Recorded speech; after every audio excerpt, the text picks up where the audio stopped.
Becky Mitchell. Welcome to the Museum Roadshow here at the Becker County Museum.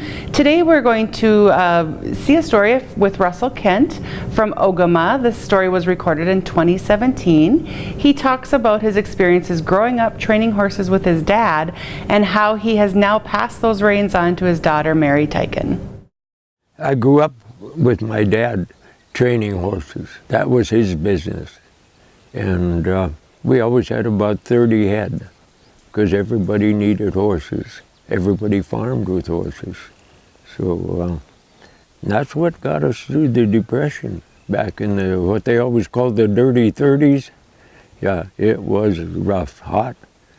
Yeah, up to 114 degrees.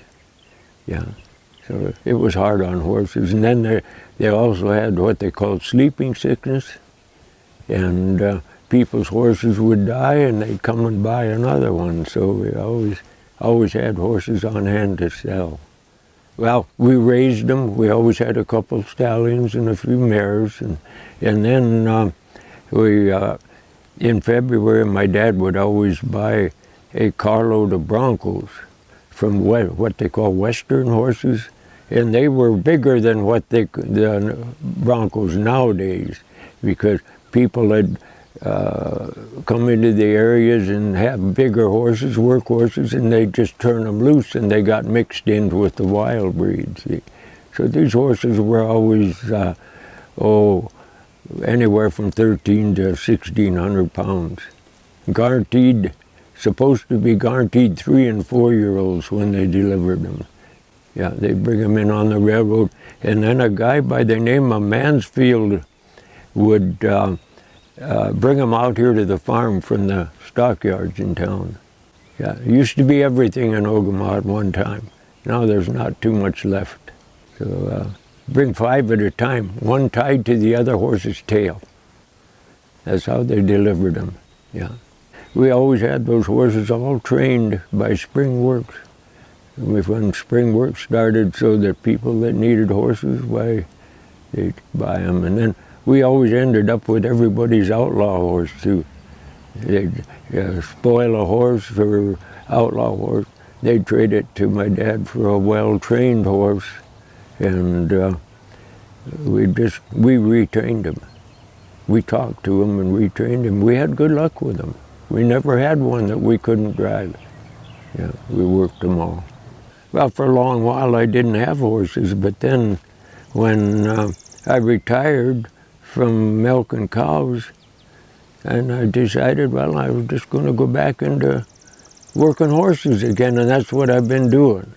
And I still have a team with my daughter Mary yet that we own half and half, but which half I own, I don't know. Probably the back half, huh? But yeah, I've trained 33 head, haven't I? Since I started redoing it again, sort of. Mm-hmm. Yeah, I have some horses out at the Sombra Ranch in Longmont, Colorado. Bought some. Other people bought some. Names I don't remember much, but yeah. So I've had a lot of fun. We just start working with them in the barn. We always called it what they called sacking. Take a gunny sack and you curry them, get them so they trust you, and so that you could take a gunny sack and rub it all over them and down their legs and everything, and keep talking to them, and they get so they trust you. And then to train them to drive, we always hooked them up with a well-trained horse to get them started. And pretty soon they do what you want them to do. You just talk to them. Horses love to be talked to. It doesn't make much difference what you say. It's just a tone of voice. And talk to them. It keeps them calm. Then we'd harness them and unharness them, put the harness on them, take it off. So they got used to the harness before we ever tried to hook them up. And then with the bridle too, we'd put a bridle on them and leave it on for a while, take it off, put it on, take it off. So they got used to it.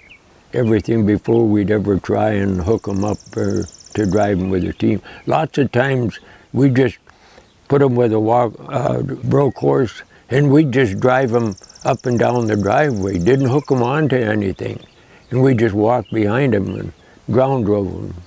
So they get used to that, and you'd turn and turn each way and that, and do that a couple times, then you'd hook them up on a wagon. Or a sled. I liked the sled. We always trained most of our horses in the wintertime and put them on a sled. Then you didn't have to worry about fences. You could run out in the field, and if they tried to run away, you just let them run. Yeah, but you drove them, and they didn't know they were running away. You just drove them out. Yeah, we trained them into teams, and we didn't pay really too much attention to the color of a horse. It was just two horses that worked together good that we made into a team. Yeah.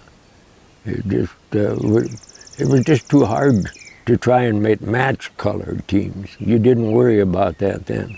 It was just so that the two horses would work together, or four-horse team that worked together good, and a five-horse team. And sometimes you'd have 5 horses in back and 2 or 3 in front, as we called lead team, if you were breaking sod, so that they didn't have to pull too hard. Each had to pull less, because you worked all day. Every horse that we trained, my dad fit a collar on that horse. And when he sold that horse, that collar went with that horse. So that horse would never have sore shoulders or galls or sore. Because back when the horses were working, you fit a 3 or a 4-year-old horse with a collar, that neck never gets any bigger. Now you might have to change 2 or 3 times because you're not working the horses. See? But yeah, one thing we hated was to see horses that had sore shoulders. It just should never been. The collars didn't fit, and they would rub and sway and cause sores on horses' shoulders. We never had that problem because we fit that collar.